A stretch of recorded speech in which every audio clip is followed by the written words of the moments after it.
I sound a So, little too far? Let me get close to the mic. hey, I feel like I need a new mic. you think so? I don't like how I sound. I think I'm at the call Amazon and get a refund. Bruh. Hey guys, what's Bruh. up? Welcome to Brocapulators. Episode. I think it's 8. Sorry, let's count. I'm not keeping it. I have no idea. Well, honestly, I've already uploaded episodes, so and like they're kind of now they're technically out of order in terms of the date, but regardless, I am. You're not supposed to share that, Alberto.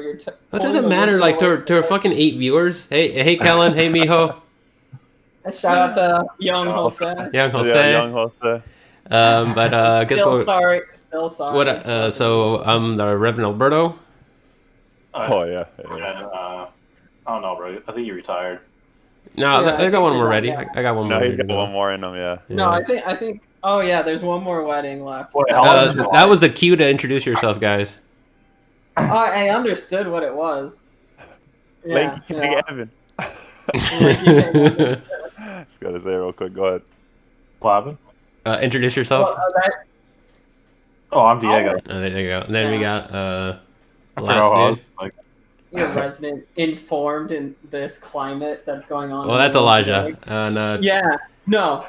You said you wanted to talk briefly about it. I'll talk just briefly About it. what? I know more. I know. I more think it's than better if one guy every just of our introduces listeners. everyone. all right, fine. Yeah, I think The guy, everyone that doesn't sound like me is not me. I am me. I am Alberto. great. Okay. 10 out of So today on this episode, we're gonna review The Weeknd's Thursday album, and I'm gonna let Evan take it from here because he's like a diehard Weeknd fan, and he'll kind of go into all the terminology and all the stuff about this, especially the history about this album. Because like when he told me about it a while back, I found it kind of interesting. So without ado, Evan, take it from here, please. Yes, sir. So yeah, I'm not the biggest Weeknd fan right now, to be honest. I was a huge fan in his beginning days. His 3 initial mixtapes, Kissland. Those were pretty much his era where he was, I want to say, like the most dark, the sound that he was portraying was very eerie, a lot like what you guys heard on this mixtape. I first heard of him when I was 16. I think I was a sophomore at the time. I heard him through. I think I said on one of the other podcasts that I was like a day one fan, but actually no, I heard his trilogy album. And I found out that there was a pretty much a combination of his 3 mixtapes. And so I heard that first, and I wasn't big in like the hip hop or R&B scene. I was really just listening to rock at that time. A lot of Avenged Sevenfold, a lot of Breaking Benjamin. What year was this, Evan? When I like heard The Weeknd? Yeah. I think it was 2012. And Yeah, that's initially when those albums already kind of came out, right? Or they're barely coming out. The mixtapes came out the year before, so 2011. House of Balloons came out in the beginning of the year, like the first quarter. Thursday, which is this one came out in the middle. Echoes of Silence came out towards the end, and then Trilogy came out the next year, just pretty much remastering. They're kind of back to back at that technically, pretty much, right? Yeah, literally, yeah, they all came out in one year. They all have the same sound, the same like it's kind of like a one big long song, and he actually used that to describe it. The whole Trilogy project is a long freaking song, and that's what I needed to hear at the time, man. I felt like I didn't have music at the time that really expressed. I don't want to say what I'm going through because I feel like this project is very hard to relate to because none of us are insanely, we're not insane drug users or anything like that. If anything, it's probably just like Yeah, we out here with that heavy kale use for me, for sure. Yeah, we just overdose on that kale. But for me, I guess the thing that I connect the most with is just the relationship with women.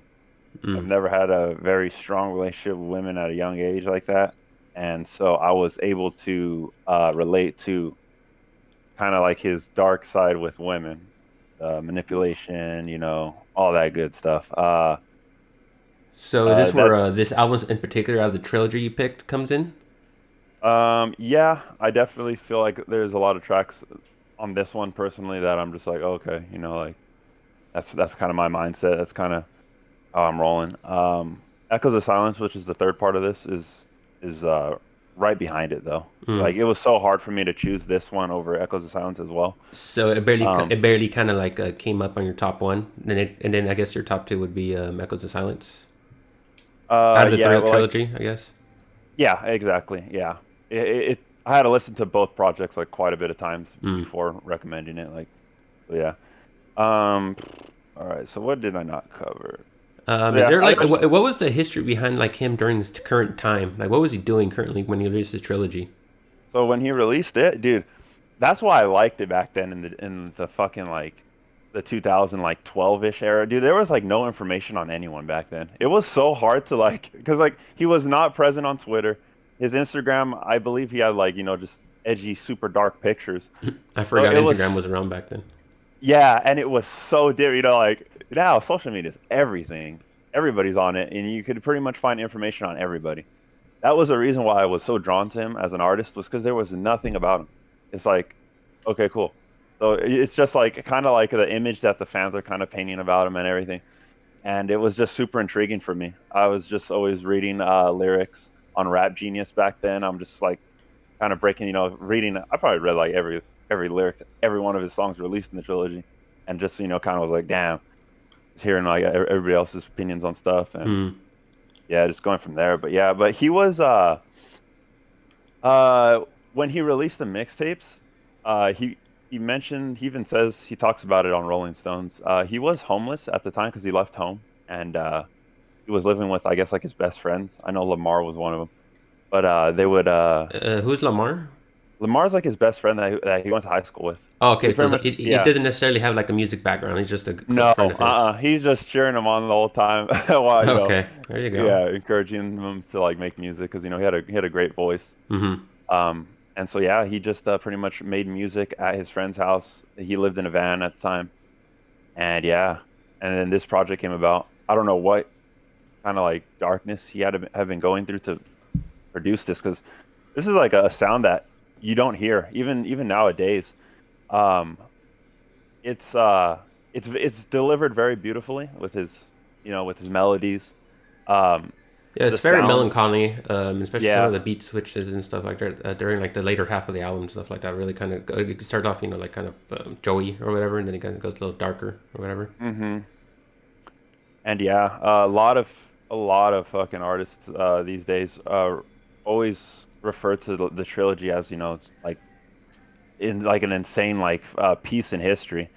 A lot of even like the I guess like edgier artists like XXXTentacion, he was a huge fan of trilogy. He wasn't really that big of a fan of a Weekend fan like nowadays, like me. But this album like was special. This was huge in the music in this genre of music, man, because you didn't hear music like this back then. This is what really encouraged Drake to kind of start uh like implementing this type of sound into it because he came out with what is it? Take Care. Yeah, Take Care. He came out So with Take where was Care Drake the next in year. this moment in time? Because he's a feature on this album, and I mean I heard it on YouTube. I didn't use this hmm website because I totally forgot you linked it. So hmm when I heard him, like, oh shit, Drake's on here. Like, what was going Yeah. on there? Yeah, me and Elijah were talking about it. Yeah, so when Yeah. Drake was featured on this album, he definitely wasn't as big as he was now, obviously. Mm-hmm. Um, Going back on Drake's record, the only album he had released at that time, like, was his latest album was "Thank Me Later," which was, that's far, in history. Mm-hmm. So Far Gone was also released, but yeah, Take Care was not out. So his three projects came out, trilogy came out, and then Drake and The Weeknd. Well, the Drake was Drake because The Weeknd's from Canada, so Yeah, he's Canadian. Toronto. Yeah, so they're Mm-hmm. both Canadians. So he was really like praising him for his sound and everything. And Drake pretty much helped kind of bring The Weeknd out to the spotlight a little bit. Uh, Right. yeah, and yeah, so we hopped on the Zone song, and pretty much The Weeknd helped Drake heavily on his Take Care album. That's kind of why it has the sound it does, and a lot of the songs feature The Weeknd. It was Mm. really cool, I guess, for him. Mm-hmm. So, So other than that, I think that's pretty much it with the introduction of the album. Okay. Uh, Getting into the track list. I guess we'll just start off with the first song, Lonely Star. Yeah, Yeah. yeah. So what do you guys think about that? Honestly, I that song's a really, banger. That's a good song. Okay. Yeah, I really like that one. Elijah, what do you think? I really enjoyed it. I think we've talked a bit about like I seem to have a problem really enjoying the beginning of albums. Yeah. Um, but I do think that this album starts in a way that like I'm immediately on board in terms of like the sound. I'm for Mm, it. I am gonna. I had a feeling just from the beginning of it that I was gonna enjoy the album just from that one song. mm. Um, I like the melodies and beats that he chooses for this endeavor. You know, like I think he's doing something really creative here that it's really funny because we've talked a bit about how like this is the death of the bling era is basically what this really is supposed to be. You Yeah, know, heavily. Yeah. Well, you like can say that too, because he does get very personal in this album, and the whole point of that bling era was very like this kind of masculinity, like a lot of just Yeah, like very braggadocious, yeah. over the top, like just fucking like music videos and just style and shit like that. So that's a good way to put it. Mm. yeah, it like there's so much raw emotion actually present here in a time where just like and this is a problem that like men of color have in general is owning up to the fact that they have genuine emotions. Hmm. That's a problem, and he's just out here going like, yeah, girls make me cry. Yeah. Like honestly, like for me, like I actually really do enjoy like a lot of the opening tracks and albums. Honestly, sometimes it's one of those things that really just captivates me and kind of keeps me going. And listening to the album, and honestly, like this was a very explosive, star-studded like just introduction, bro. Like this song's it's great. Like the way it carries itself, the beat, all the stuff. His voice, honestly, like I think he's the voice in my like, to the taste I like, Hmm. and it was just so fucking strong the whole way. I for sure. I just say it right now. It's probably one of my favorite songs on the track list. Do you feel like that song connected to you personally? Because I felt like this song would when I was like listening through. Well, Like I was especially kind of trying. I definitely, bro. Like, I know like he goes a little deeper into it to the rest of the track list, but for me, that's the beats and everything started with a lot of the lyricism, especially in particular with this song. But I mean, I can definitely see why, and that's why probably one of the reasons I enjoyed it actually. Okay. And Diego? Yeah, it's Cool. definitely a really good intro song to like the whole album. It's really good. It really sets the setting for the whole album. On some level, I feel like it almost puts like a standard for the rest of the album. Like, oh man, Yeah, like the rest of the songs, I hope the rest of the songs are just as just good as as good this as one, this. Yeah. if not really, better. I really enjoy it. I can't say I connect to it, but it's not because well, I just can't connect to it because I don't really understand like most of the lyrics. Because like Yeah, I don't yeah. listen to lyrics when I listen to music. I usually just listen to like the mostly the instrumentals. So usually like I usually get the mood that I get from music is usually just from all the instruments playing as a whole. They're And kind of so saying that's just something how without someone saying anything. If that makes any yeah. sense. So like that's usually how I take my initial approach to everything I listen to. Mm-hmm. So I would have to probably go and actually just like read the lyrics to like Right. really understand. I guess for the listeners, Yeah. Evan, do you want to like kind of share your interpretation of it? If Yeah, for this song, yeah, it's pretty much well the most simplest way is like manipulating a girl into being with him. mm-hmm. The song kind of it portrays the weekend kind of like he almost sounds like the one that he's like, man, I kind of want to get this girl, but he's telling her, you could have it all, you could have cars, Mm-hmm. clothes, everything. I'm willing to give all this to you.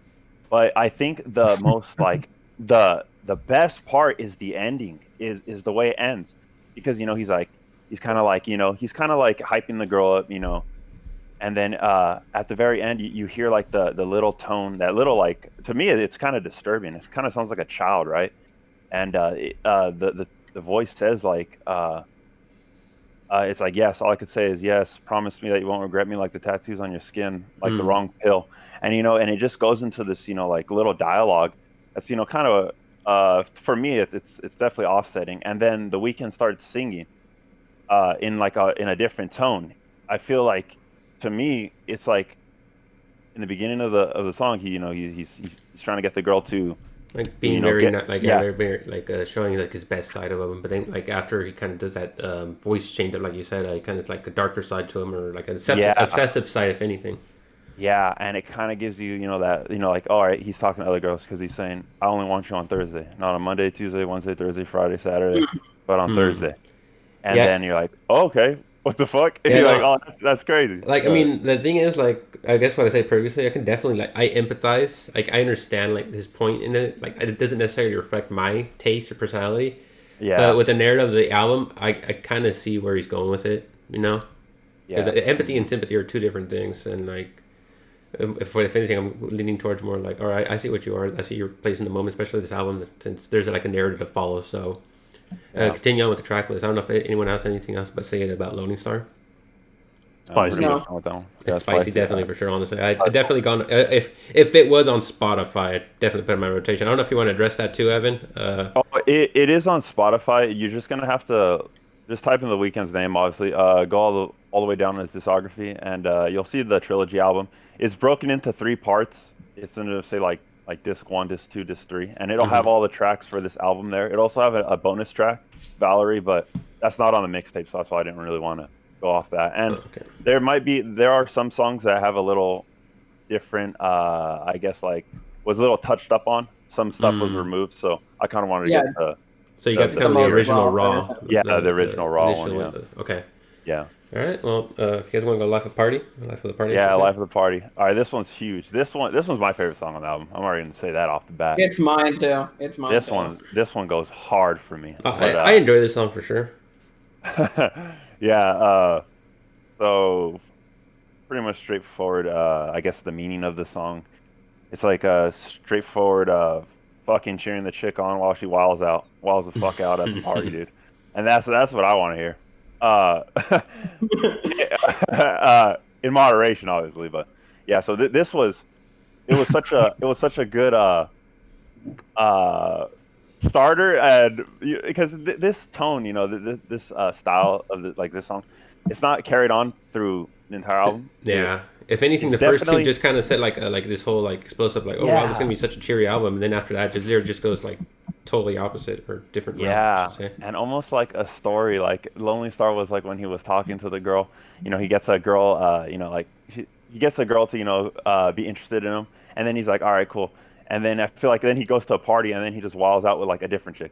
It's like Yeah. the girl that he's talking to in this song is not the Lonely Star chick. So that was pretty cool to me. But yeah, did you want to go through, Elijah, what you like about it and stuff? I mean, like, just everything. It's this weird juxtaposition that I think that he does with his lyrics for this whole album, in that, like, the music is so easy to fall into and not notice at all what he's actually saying. Which I think is kind of like the message of the album in a weird way. Is that, like, yeah, he's gonna go out with this girl who's the life of the party, and the song definitely feels like that. But then when you realize in the context of the rest of the songs that are surrounding it, again, he's sad. This is like, to me, it's kind of like when somebody is like in this self-destructive cycle who goes out and goes to parties to like forget the fact that they're deeply affected and depressed by like the people that they're surrounding themselves with. And I think that the song kind of highlights that too, because again, like it, as the what you mentioned for Lonely Stars, is that it's this really different. He's talking to a completely different girl at this point. Yeah. And it's just like he's falling into this destructive cycle, and it's causing destructive people to end up being around him more too. So like, and you don't get that from the actual music. You get it from the lyrics, but you don't get it from the music that he's elected to tie to the music. And I think it's just a really interesting juxtaposition that I really enjoyed with this song. Yeah, I agree with that. Alberto, what was your? Just for sure, just say now. Like I think, in order for sure of this album, I'm not saying it kind of just digresses a little lower for me in terms of enjoyment. Like Lonely Star, honestly, great song. Life is a Party. This song is so good, and I definitely agree with Elijah, and I can definitely see that like that feel where like this music's so upbeat and stuff like that, but like on the opposite side, you really got this like dark lyricism. A lot of this like a lot of the messages coming kind of through, especially when like I've noticed or I've seen, really it's kind of like that whole party scene, where just like kind of picking back off what Elijah was saying. How people go there to have a good time. There's definitely people enjoying themselves, but at the end of the day, you're kind of have you're thinking your own thoughts. Like you're going out hurting yourself, but hurting other people as well. It's like it is very much a self-destructive thing to do. And with like the basis that's already been established with this song and the next song, I understand definitely how the track list from here goes on. But just say now, I'll leave it off like this. This is definitely my second favorite song on the track list. So I'll leave it at that until we kind of continue on. Sure. Good deal. Yeah, so I mean, Elijah said it, perfectly. And since Elijah and Alberto touched up on, that kind of self-destructive kind of a personality that some people could have. I'm just gonna talk about what I really like is the contrast in the tone of the song. So, his voice sounds so, just like it has such a nice, like pretty harmony, but like the song itself, like all the instruments just sound so like just like aggressive. Almost It's scared, right? evil. It just sounds evil. Like, yeah, just like a mess. Yeah, it's like a fucking shit show almost. Like, it sounds like you're just throwing shit across the room. Like, hell, and it's just it's kind of like but his voice together in a way. His singing, like he can definitely carry his voice, and just very much that whole message of the song, just fucking totally opposite of what he's like, singing. And I mean, it's just also just really like it just because me and Evan have our little inappropriate side jokes on it, but yeah, it's just a really funny song if you really think. About it. It's like I said, that's why it's my favorite, because those things that me and Diego talk about, like just quoting lyrics, fucking. The line where he says, "There's a room full of niggas, baby. What you want to do?" Like just shit like that. Like fucking girl, please don't go. You're gonna please my boys.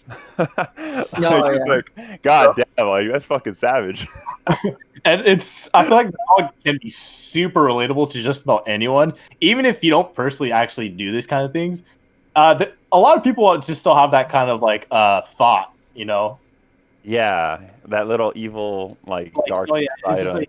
People really do have those kind of thoughts. Like intrusive thoughts, pretty much, where I've read a party, anything can happen. That's kind of that mentality, I guess. Right. Yeah. So I feel like this song really helps express that kind of thing. And yeah, I don't know. Right. Yeah, I think that was a big part. Yeah, just like those intrusive thoughts you have. That's why this one connects with me so greatly. But this next whole track album feels like it's an intrusive thoughts album this about relationships. It's such like depressing and evil album, but it sounds so beautiful. It is like one of the most like beautiful sounding albums. But yeah, it's like one of the darkest like messages and like stories I've ever heard. Yeah. And I feel like that's why I connect with this so much, is because of that. Like at that young age, I had thoughts, that I really didn't know what to think of them, and like I finally had music to connect with.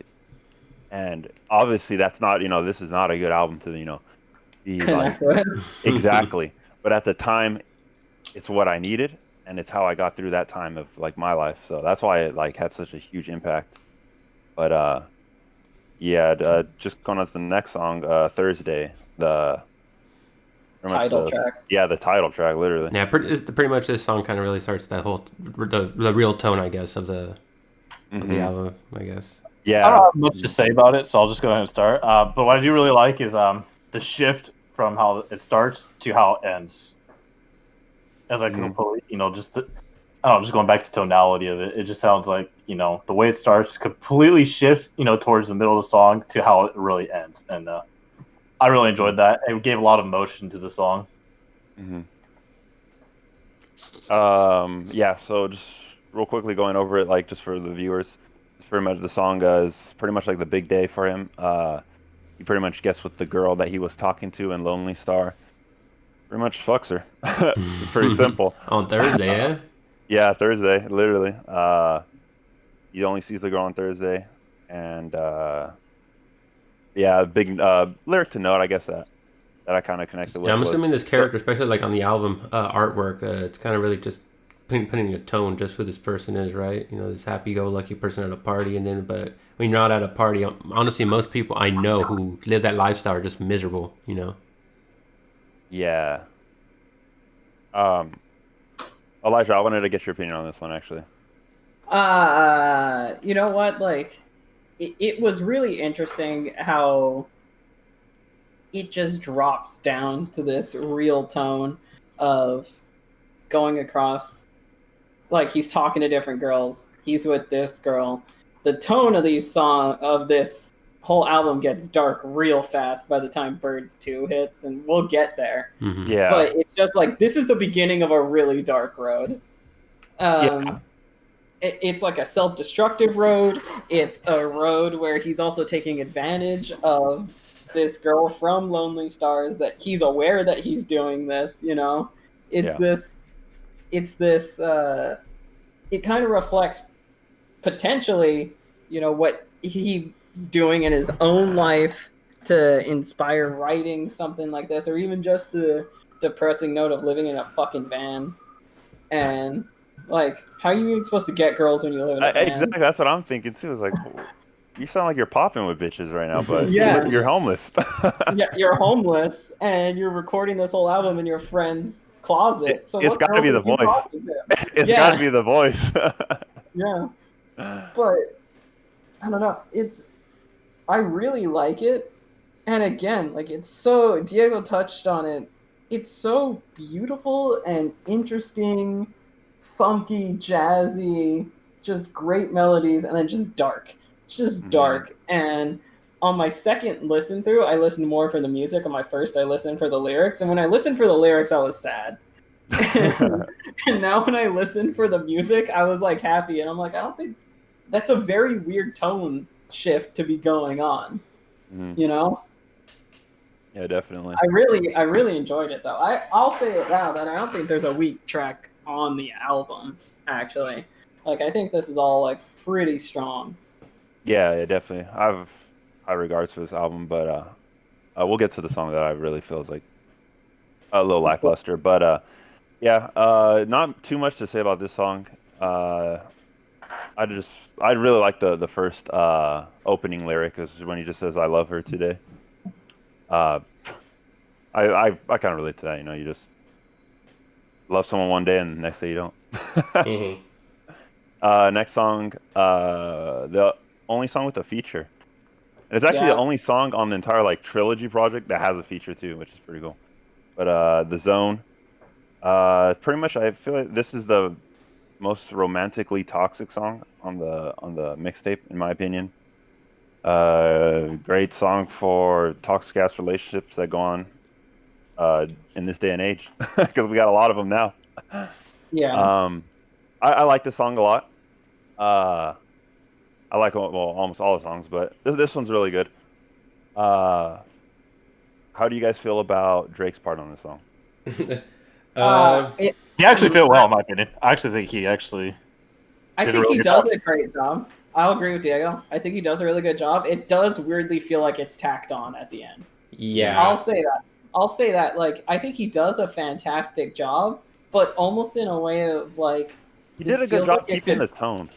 Yeah. The tone of what this song was portraying for me. Yeah. But I feel like part of me felt like, is this about to turn into a completely new song? Like, because it just felt like the tone's still there, the message is still there, but it felt tacked on. So, like, the way I could describe it for me, it's like when he first, starts, his, part, you kind of stop bobbing your head. You're like, what the fuck? Is this Drake? And you almost, like, are confused and, like, a little, like, you kind of have, like, a little angry expression. But then you start bobbing your head again, and you're just like, yeah, because it is a tone. It is a tone change. It's because I think you're like, all right, I like it. Yeah. Like, whoa, and then you're dissecting what's coming. At least for me, like, because I'm hearing this in 2020. At the time, I don't know if people were aware of Drake or who he was. I'm sure, like, oh, okay, oh shit, this guy's coming in. But now, since Drake is pretty much a mega star, you'll definitely like, oh shit, he was with The Weeknd at this, at this year, or this time of his like musical career. And I guess I'm not even gonna hide. I hate Drake. I think he's just well, I get it. He's a megastar. I can see why. But for me personally, my music taste, I just don't care for the guy. He's a cool, nice guy or whatever. But ever since all that whole fucking drama with what's his name, Evan? You know what I'm talking about. I probably do. The whole beef that he had with on that one guy label from Kanye's label, Good Music label. Oh yeah, Pusha T. Yeah. Like I've always been aware of who Drake was. I've seen his pictures. I mean, people. It's easy to He was on cap on the guy. Well, yeah, that's the thing. Like, it's easy to cap on the guy. Like, I get it. But I mean, Pusha T coming out, and like, it's true. Like, this guy is like in the fucking wave. I kind of going on a tangent, but he's like, the center of like extremely popular music and cultures like that. So I mean, I've never never been a contrarian, but I definitely don't like the guy. And like when I heard him in the song, like, what the fuck, Drake? I just definitely get images of like, who the person he is at the time. I know he was pushing hard to get to where he is now, but even so, like he did his job. But I really don't care for him. And in terms of how that song goes, and when it goes into Drake, I like first of all, oh shit, it's Drake. But I do agree with you guys. Like at first, it's kind of like oh shit, what's going on here? But then like okay, he does set he does match the tone of the song, and he does fit relatively okay in it. But other than that, it's just for me, like it's unfortunate. Like it just fits like oh shit, just Drake's here in this album. So it for the narrative to me at least, it doesn't really flow.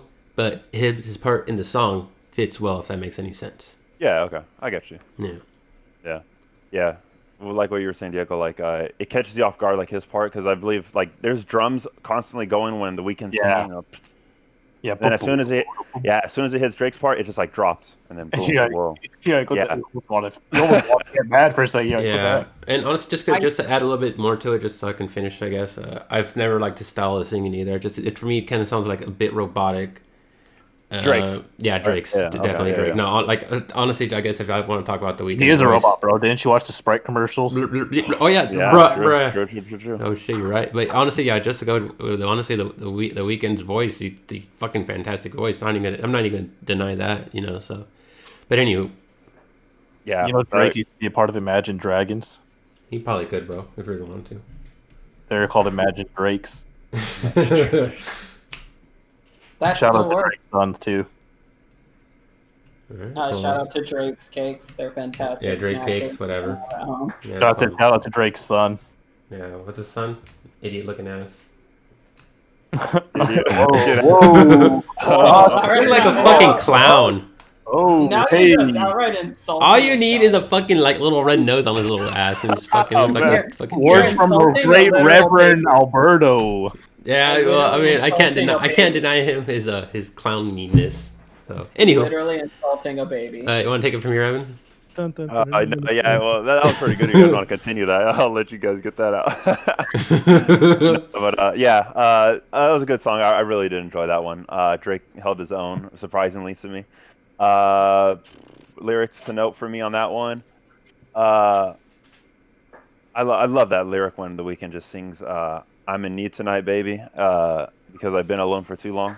That he just delivers that so well. It just hit me when I heard it. I was like, all right, this song could stay. Next song, I'm gonna just group these. Yeah, because it breaks off into together. part two. Yeah, and I should say that like this after the zone, it's a part two of the album. If it's on a CD or whatever, I don't know. Was that on a CD back then, or did he stream this? No, he streamed this. Yeah, it was all on one. It's just those two tracks. They go together pretty much. The Burbs. Yeah, let's see. Let me see what I have on my notes for this one. I love the instrumentals on Birds Part 2. I absolutely love those. I think that has the best instrumentals on the whole project. Part 2 also samples it samples this one. I believe it's Sandpaper Kisses. That's the little voice you hear throughout the, I guess after the Weeknd's lyrics. The little girl voice that's singing. It's a sample from that song. As for the tracks themselves, let me see. I'm actually like kind of blanking. Just what are your opinions on this, Elijah? I kind of like get my mind going back. with this. Well, so like again, this is where it like starts to get really dark. Like I do agree. I think the Birds 2 is the most beautiful in terms of the sound of the instrumentals, the melodies, and then just like I think we can say it, right? Like the girl from Lonely Stars kills herself in the Birds 2. Yeah, in the second one, yeah, because in the Yeah. Birds Part 1, he's pretty much making it, telling the girl, don't fall in love with me, or else, this isn't gonna end well. And And then she kills herself. exactly, I didn't think it ended like that, but okay. Yeah, exactly. No, no, it's to me, it's just like this incredibly dark story of just like, again, he starts off telling her this idea that he only wants her on Thursday, the title thing, and the title of the whole album, that track where he finally has sex with her, and then kind of admitting that he's just using her, and then the consequences of that. Mm-hmm. And then being sad with the consequences of that, which you should. To me, it's kind of like I think most people have had a shitbag period in their life. I know I have. I know like some of my friends have had like where I've been like, hey, you shouldn't do this, but you've never been a shitbag in your life before, so maybe you need to do it at least once to really see what's going on. Mm-hmm. Because like, yeah, like before I was married because I'm a married man now, but before You're that, welcome. I had I'm sorry, I didn't know my name was Elijah Barber. Anyway, it's kind of like dark. It's it's this like I think you all need it, and how you know the Weeknd's a good person is how he feels with his actual sadness about causing something genuinely Or bad, has but some doing humanity it. in him, definitely. He definitely has a Yeah. little bit of humanity, but not a good person, I would say. No, not a good person. He's not the hero of this story. Hell Like, no. Yeah. no, this is just a story, which is what I like. I've been struggling with this idea that life is just a series of narratives that are intertwined, and nobody's actually a hero. Because I know in most of the stories that I tell, I'm not the hero in my own stories, which I'm fine with. I know I'm the villain in some people's stories, which again, I'm still fine with. Mm-hmm. And I think that's what he's telling in this story is like, hey, you remember this one time I was a real piece of shit? Yeah. Diego, opinion on these two? I'm actually curious about these two. So this actually took my number one spot for the album. Both parts going together, because originally it was gonna be Life of the Party, just because I love how like demented it sounds. Mm-hmm. But like when you start off with the Birds Part 1, I love the percussion in that song that's constantly going on, Mm-hmm. and then his voice just legitimately just like what that song makes me want to sing. Like I really just want to sing. You're like, man, I know I could sing if I try really hard. It's like it's that kind of situation where I'm like, all right, you bump up the volume as high as you can, you start singing your ass off, but you think you sound good because you can't hear your own voice. Yeah, it's getting masked. But as soon as like let's say you had to turn down the volume because you hear something going on, you try singing again, you're like, oh shoot, I sound like ass right now. Yeah. It is such a good song. I love both parts, and then the first part sounds so like upbeat and really good. He's all telling her not to fall out with it, and then next song it just starts off with this chick blowing your brains out, and you're like, well, goddamn, Yeah. that took a giant shift. Very dark turn. Yeah, I think they're actually like those tracks are like masterpieces. Like I've never heard anything ever like that, and that always will just stay with me. And even me and Diego, we meme around with the Birds Part 2, just the intro. just We'll calling just each play other it. when he's crying. Yeah, exactly. It's just, Exactly. Alberto, opinion on this? All right, I've kind of held off like literally 40 minutes into this album, but I guess just to go to show, it can kind of give a background for me, honestly. Like I'm gonna give it to The Weeknd. He's he has an amazing voice. He can really fucking carry it, bro. I think like in terms of raw talent, like sonically, like his voice is it's out of range, But I've always had an issue with this style of R&B singing. That's like definitely one of the reasons I don't like R. Kelly. One of the reasons I don't like Chris Brown.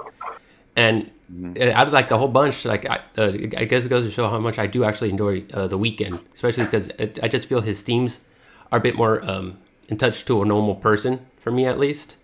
So honestly, when I got to parts, I was already kind of like, all right, I'm following the story here. It's fine in the zone. But then when we got to parts, the birds part 1 and 2, honestly, like in terms of enjoyment, I definitely started zoning out for me. Like I definitely understand this narrative and the construct, and it's pretty well written and stuff, and it's structured. But when with his singing, for me, it literally just sounded incoherent. I was just kind of zoning out. Like, all right, he's singing, he's got an amazing voice, but the way he was drawing out, for me at least, it's very disinteresting. Like on the beats for sure are great. Throughout this whole album has great beats, but when it goes into this, for me, it literally just becomes like incoherent, just like him just humming and singing. And not take it away, he's got a great voice, but again, I do not enjoy this style of singing. Has to be a little more for you, yeah. It's more, So like, more dirty. I'll just say this. I'll just say this from like a conversation we just had briefly today on like, not particularly Alberto's taste, but all of our own tastes. And like my conclusion has mainly been that Alberto weirdly likes order, likes things to be ordered, likes things not to be as chaotic as like. I 100%. love complete and utter chaos. I think Alberto doesn't actually like that. I think Alberto may not want to admit that he likes structure. But from like the music that we've listened through with you, Alberto, I think like you can go back and like maybe reflect that like you do like a semblance of genuine order, not true chaos. I mean, what would you call Baxter dirty? I wouldn't call that chaos. I wouldn't at all, because he's doing nothing. He's not doing anything chaotic or interesting with his voice. He's basically talking over music. It is like the least chaotic thing you could be doing. I definitely see how you can go off and say like it's very structured and order for sure, but again, I don't know. Ever since the 2000s, I'm always gonna go back to this era because it's probably one of my most hated eras in music. Yeah. Like all this like carrying your voice to this far, like don't get me wrong, like it technically, like I think in technical terms it's good, but for me it's so disinteresting. I just zone out as soon as I start singing that style of singing. So you don't like Chris Brown, huh? Huh? You don't like Chris Brown, huh? Definitely don't. I know which album we're reviewing next. Indigo, fucking 53 songs. Oh yeah, for sure, bro. Fucking fuck me to that shit. I'll just fucking shit on it. Can you please comment on one of Chris Brown's Instagram posts? Why? Just so we could get a good picture out of it. No. Yeah, we get some more. I don't want fucking any interaction with that lunatic. Chris Brown goes crazy in those comments, bro. I will say that, yeah, Chris Brown is a lunatic. You gotta love him for it, though. I think he's just a legend when it comes to shit talking. Oh yeah, I'll give him that. In every aspect, bro. Acting, dancing, singing. But this ain't about Chris Brown, but nah. Anywho, Chris Brown's dude. All right, He's a legend. Yeah, but next episode, guys. Yeah. Yeah. So I fucking love those Birds Part 1 and Part 2. I think they're like masterpieces. Next song. This is a song I want to talk about a lot because I could super see. Because this is probably the second worst song on the album because it is so not structured. It's so freestyled, and like I said, it's so chaotic. But I fucking love it. It's my I want to say third favorite song on this album. I just love the lyrics. It's just so chaotic, just so toxic. The transition, the first half to the second, I love it. I remember Kellen was saying that he kind of doesn't like when songs transition into like a whole different thing. I love when songs do that. I don't know what it is about it. Like sicko mode, haha. Yeah. Even like sicko mode. I'm not a. Am I about to quit this podcast? Sure. Is this gonna be the live on air? Elijah quits the podcast. He's off the cast. It's good. You just hear the mic drop. Just. Yeah, but he talks about lean a lot on this. I've probably only drunk lean like 3 times, but no, hell no. Like I do not. What the? I don't relate to real like, talk hours right now. Yeah, literally. So I'm not really into that. So it's just I could just admire what was said. Diego, what do you think about this one? I agree. I could really agree with you on the aspect of like, when a song completely transforms into something else from what it originally starts from. Yeah. I think that's really nice when people do that. It is hard to pull off, well, but when you pull it off good, it is like something like that takes your song to the next level because it shows a giant, just like movement on your song. It doesn't sound too, it doesn't sound too robotic or anything. It sounds like it's actually like taking on a whole adventure throughout the whole song, and so I really like that. And like I agree with you, Elijah. I just really love like chaotic kind of a structure in music, where it just sounds so just like just do whatever you want right there. You're just like there's no structure, just keep going. Whatever you're feeling, just let it out. But the song itself, I can't say much because again, I don't focus too much into the lyrics itself. So yeah. Oh, I forgot to say this too for like just listeners that haven't listened to this album. This song is the song that definitely takes a different turn. It turns away from the story that was leading up from Lonely Star all the way to Birds Part 2. This is definitely it's kind of like an epilogue, kind of. It's just a freestyle. I was telling Elijah before this started when Complex interviewed The Weeknd about this song in particular. He even said it literally word for word. I don't even know what the fuck I said. Yeah. Like, wow. And yeah, what'd you think, Alberto, about this one? Me, I liked it, honestly. Like, for sure, it definitely picks up in a tasteful way, well, at least not tasteful way, to my taste at least. Because I mean, I don't know. I guess Elijah's type to produce for me. It makes sense. I can definitely see why he sees like a lot of structured music. But this song for sure, like again, beats throughout this whole album I really enjoyed. Not gonna lie.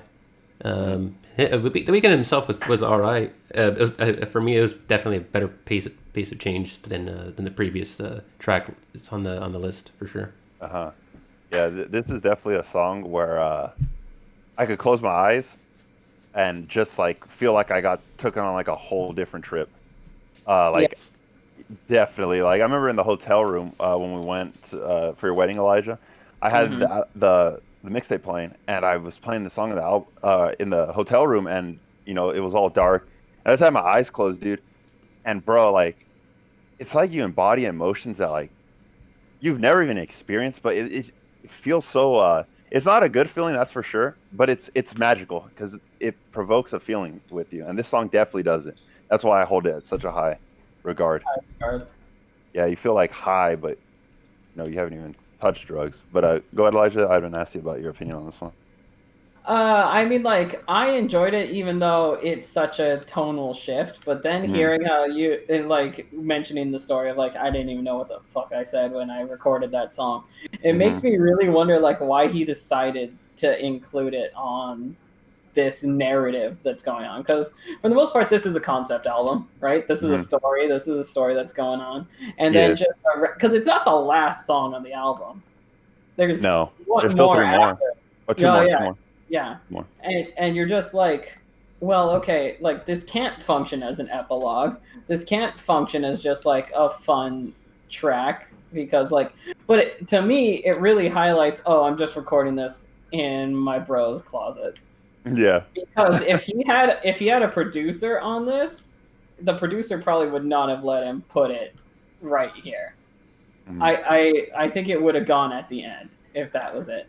And I think it probably would have made the tone of the album stronger if it wasn't in its placement on the track list. For the most part, like, I still enjoyed it. I can see what you mean that this is the weakest track on the album because it has the least amount of like narrative forethought and things going into it. But it doesn't make it a bad song. Yeah. Second weakest, but definitely one of my favorites. What do you think is the weakest? Heaven or Las Vegas. I think that one's the weakest. Okay. Yeah, same here. It doesn't have that much content. It's just kind of like an outro that you just ride out, Yeah, I get what you mean. Was there to say anything about Gone real quick? Well, did you hear that? Since you said, Diego, you don't really listen to lyrics too much. Did you hear that lyric in Gone where he says, he's not going to take off his black boots? No. Damn it. All right, I'm going to bring that up later. We'll just go to the next track. Rolling Stones. This is actually a really good fucking song. Yeah. Yeah, about that. Alberto, let's start with you on this one. What do you think about this song? I guess because I listened to it like maybe 3 or 4 times this album at least. Since I was already kind of going off what was going on in Birds or whatever, like especially part 1, it kind of made me zoned out really. But the thing is, again, I'm just gonna keep saying this over and over. The beats on this album are for sure solid. So, but lyrically speaking, I was just zoned out. Got you. Yeah. So I mean, I don't want to sound like I felt disinterested, but if anything, I did pay close attention to the beats and like throughout. And he knows how to fucking produce it. And it's impressive if he did this on his own for sure. Mm-hmm. You know, so I can't really say much than that. Let's go Elijah. So I'll just, like, in complete honesty here, like, I feel like after Gone, it starts to drag. Not that the whole album starts to drag, but that it's such a juxtaposition, because I do agree with the feeling that Heaven or Las Vegas isn't a great song. I don't think it's actually a great song. And the fact that there's this good song in between both those songs just feels so bizarre, right? It feels so weird that there's just this good song trapped between two mediocre songs, but not bad songs, like better songs than like some of the songs off of albums I've even picked. So it's like, I don't know, I was just like, I'm not going to say shaken by like what's really going on with it, but just like, oh wow, okay, so this is going on now. Okay. I like this. I'm glad this is here. I wish that it came before the song I just listened to, and it came like Rolling Stones maybe Gone later. Yeah, like if it was just in a different order, I think I would enjoy it. Somehow, like it being sandwiched between these two songs, upon the second listen to, I'm just like, man, if he just had a producer at this point, this could have actually been probably like a really, really good, like a near perfect album in its construct, right? In its narrative flow. I believe he did have producers, but I don't really know how well, they all. 'Cause a lot of that information is still not very known. I don't know really how they even went about in the studios and all that, but yeah. But yeah, I totally agree with what you're saying. Diego, did you have anything to say about this one? About Rolling Stone? Yeah, Rolling Stones. A Rolling Stone, yeah. Nothing too much. It's just a good song. That's all I really could say. The the guitar, the acoustics sound really really nice, really pretty. Yeah, not much. Just like maybe like a nice campfire song or something. Yeah, and then the last song, I literally have like really nothing to say about this one. This is probably definitely a song like I'm not really sure. It felt really tacked on. And where was he going with that? Like, what was the point of it in the track list? To be honest, I saw a good breakdown by one of the fans. I don't remember right now. Let me see if I could bring it up. Because it just kind of for me at least, it ends very abruptly. To me, at least. Now, if you were to play this like mixtape into the third one, into Echoes of Silence, it has a good transition, Okay, just to end it on, and also dude, there's a bonus track on the trilogy one, so technically there's one more song after this, Valerie, but as a mixtape when it came out like this, it definitely was like a song where you're like, okay, it feels like there's gonna be more, and technically there was, months later. But yeah, as a whole, like just say like this was the mixtape and that's it. Yeah, it's definitely not a strong way to end your mixtape, because there's not a lot of lyrical content, and it's a 5-minute song, which is very surprising. Yeah, 5-minute ending song that sounds like there's supposed to be more. Yeah, but yeah, when it transitions into the next mixtape, it's pretty good. But as a standalone, not so much for me. Opinions. You want to give Alberto? I mean, of this track in particular. Yeah, I think I said it already myself. How it just kind of did feel like it ended abruptly, but honestly, with you saying that it actually transitioned into the third of the trilogy, honestly, I think that's a really cool idea. Yeah, I just saying this now, like honestly, this project on its own, I think it's a badass idea. Honestly, I really like the idea of this project. So the fact that it like just me like, oh, okay, why does it end like this, whatever, but then the fact that you tell me actually goes into the next fucking album, I guess if you want to say that, that's really, really cool. But if you're to create this on its own, just like, all right, he kind of just ended it, like, not, I wouldn't even say half-assed, he just kind of just ended it abruptly, really. Kind of wanted you kind of, it kind of feel like you're like craving more, really, but he didn't give it to you. But the fact that it does, continue on, that's pretty neat. So Anything, Diego and Elijah? Well, no, I think I kind of summed it up with my weird tangent of like how Rolling Stone's a good song and then this feels tacked on. I do Mhm. think it's a really interesting creative idea for him to have done, you know, this just the concept of this album being part or this mixtape being part of like a three-part narrative essentially. I think is a really cool idea. Mhm. Um like I think overall he executed at least this component of it very well, and it makes me want to listen to the other parts and see how well it all flows together. Mhm. But it is really interesting that like this is our first departure essentially away from the typical structured album, you know, Yeah. like this is our first like step away from that, and I think it worked. I think I'm glad that you brought something like this that was also like close to you too. You know, it's Yeah. not just something like, Yeah, this oh, is this definitely a very personal and vulnerable album, if anything, or dark too. Yeah. You know, it just really a lot of these Extremely. dark self fucking fulfilling prophecies too. I guess. yeah. To me, I do think it's just weird though that like at this point in time in your life, like I'm just like, man, Evan was feeling this. I didn't know. My shitty friend. Well, even back then, like we weren't as close as we were back then. Like I wasn't as vocal. I was with more of my friends. You know, we're all in high school together, pretty much. People I don't Yeah, know. that's true. And I had like my group of friends, but we were literally like 8 feet away from you guys. Yeah, that's Yeah. the thing. In case, like, just to dispel it, is like we've been friends for so long that even when Evan was with his group of friends, we hung out in one corner and they were literally 5 to 8 feet away from us, like away. So like we were close the whole time. And then also 2012 is when like I started coming to town from school and I was like sleeping on your floor and stuff too. So it's like we bonded a lot during this year too. Yeah. Because Definitely. I remember when you fell asleep playing Naruto, and I was just listening to that fucking menu song for like 3 hours because you were asleep. So like the fact that you were all that was also going on, but this was going on, it's like a weird juxtaposition for me. Yeah. No, it was a dark time during that time for sure. I definitely haven't even scratched the surface, but music-wise, for what was playing at that time, yeah, this was fun.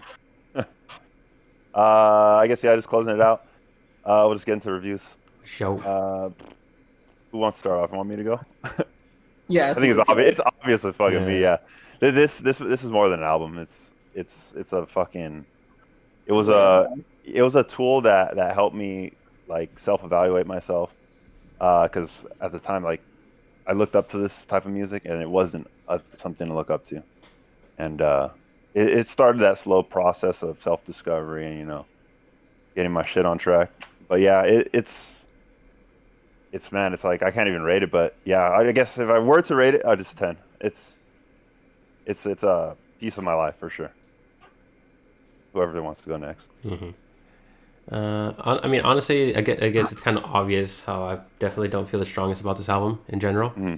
And it could, but for sure, just to put this out, this entire trilogy is very ambitious, like especially for like the 2012 or whatever like that era of time music. I definitely respect the idea of this concept and this project too, which is something I've always been into. Just like something that you put so much effort into, like an album or mixtape, and when people hear it and they appreciate for what it is, and they can actually speak to people, even from their own personal experience, even though like other people don't necessarily understand or like the message he's behind, because it's kind of like reading a book, really. Like there's maybe you'll read a novel or something, and you're technically behind the villain or like the person that you're not necessarily rooting for. They kind of like an anti-hero. There's someone in society like set as being like not a good person. Their morals aren't right, but at the same time, it is like work of art or a piece of art, really, where you're actually in this person's mindset, whether for better or for worse, they're doing a good thing or a bad thing. At the end of the day, it is really a narrative and a way of telling people how like not the way you feel isn't the only way people feel. There's people definitely on the opposite spectrum of it, and they can definitely like help people empathize really with how they're feeling, even though objectively speaking, it's not a good thing to do as a person or whatever. Because again, honestly, like I definitely couldn't connect this album, especially back then, because I was a pretty cheery, happy-go-lucky fella, and even now, I do stand by a lot of my morals too. But I do enjoy listening to albums like this where you go into this person's mindset, and it's like something you would never think about. You would never say any of this stuff or do any of this stuff, but the fact that there's people out there and expressing it, and there's people that attach themselves to it, it's fine and it's good and all. And I really enjoy that because I think that's really what art is. Really, it's a understanding a person's perspective, even though it doesn't align with your own.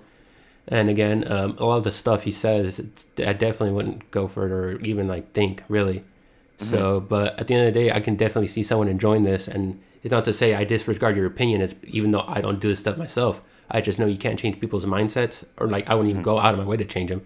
I guess what I'm really trying to say is I respect your views in life, and if this really help you out, the more you're better for it, really.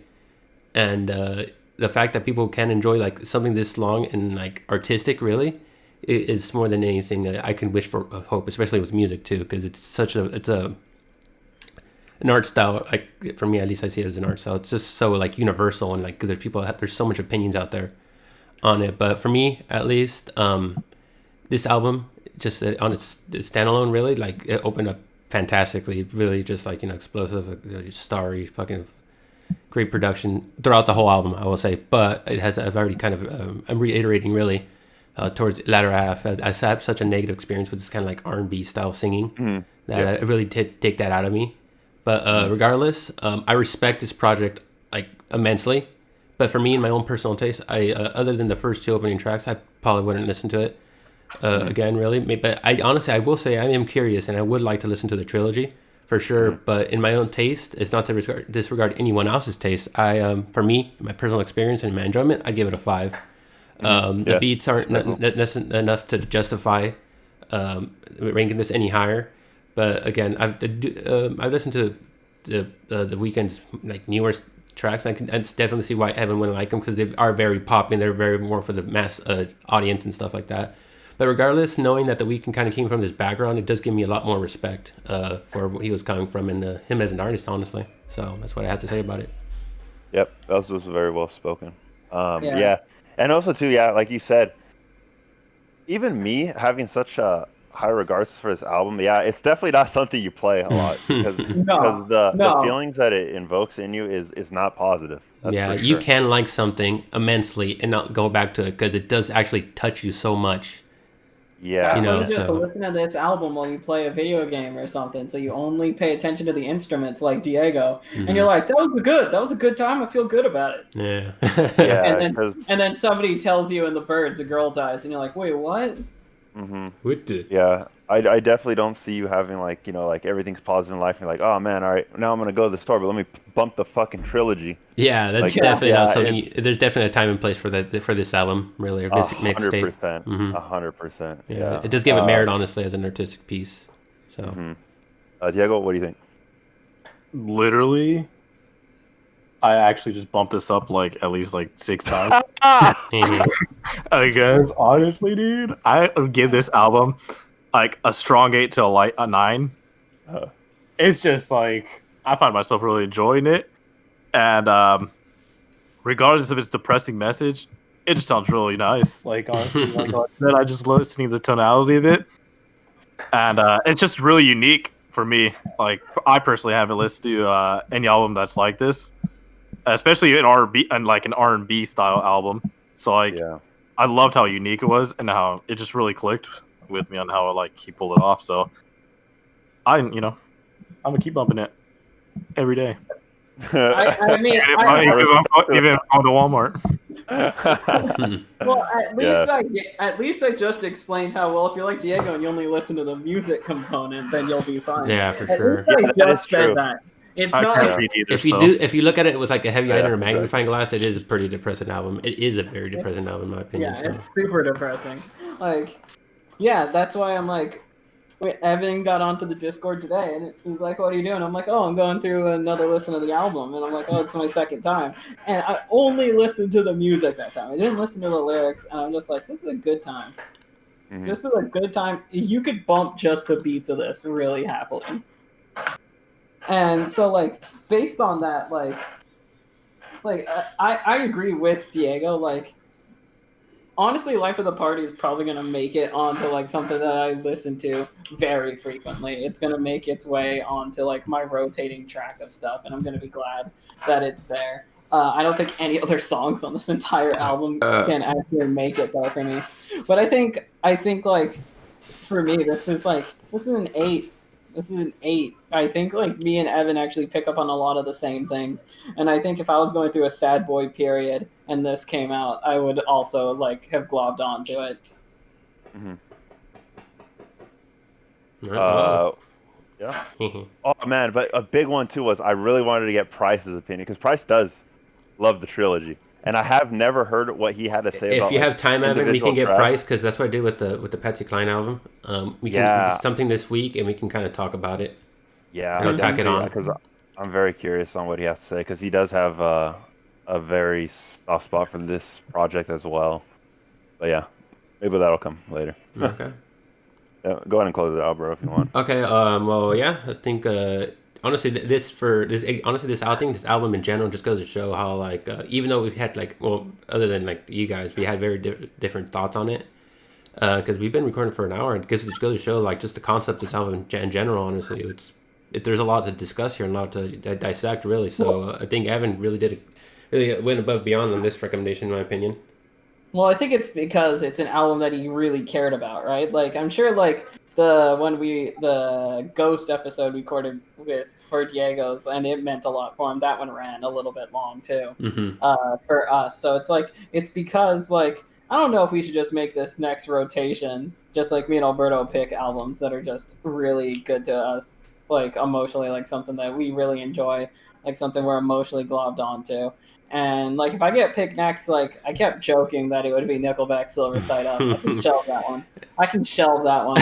But I got an album that I have genuinely been listening to for 8 years. It never grows old for me. One of the songs was on the wedding playlist that me and Julia had a slow dance to. So it's like this album means a lot to me too, and I think if I get picked, it's gonna be the next one I do, just so that we can all have an emotional boy cycle. That sounds good. I'm down for this idea if Diego's down for it as well. I don't know. Okay. Diego kind of already did like something that was very sentimental, so. Yeah, and then Evan did, so it's just you and me left for when we get picked. Okay, just to make it fair, because I am currently recording with my OBS software, so I'm gonna show it on the screen cap, just who gets picked with it. So, are you guys ready? Yeah. So it's me, Diego, and Elijah. Here it goes. It's spinning. It's spinning. It's spinning. You ready, Elijah? Yeah. You got picked? Yeah. All right. Yeah, it's gonna have to be Single Entendre from Here Come the Mummies.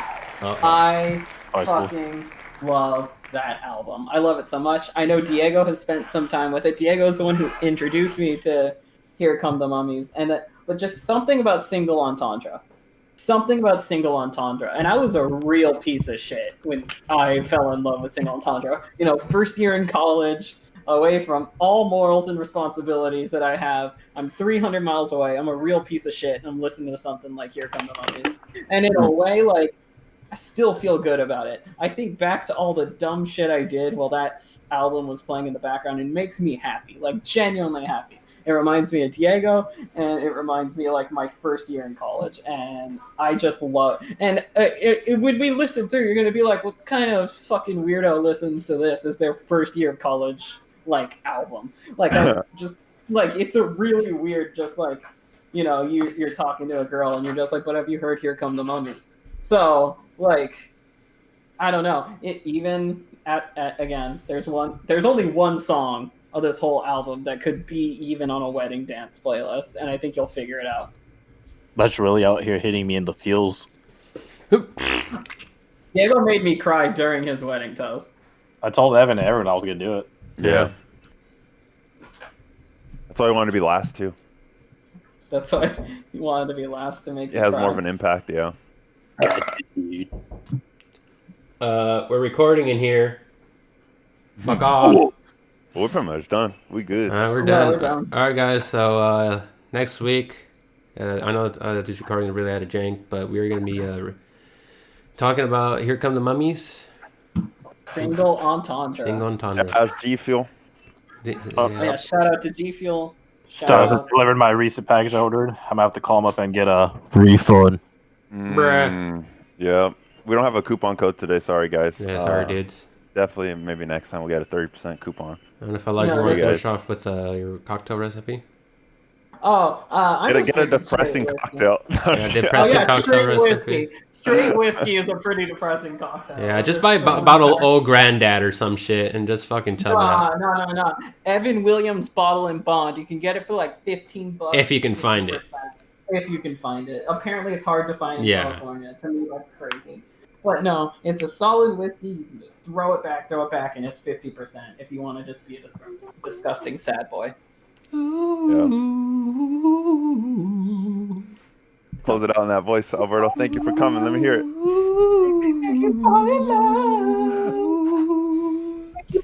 Thanks for listening, guys. Like me.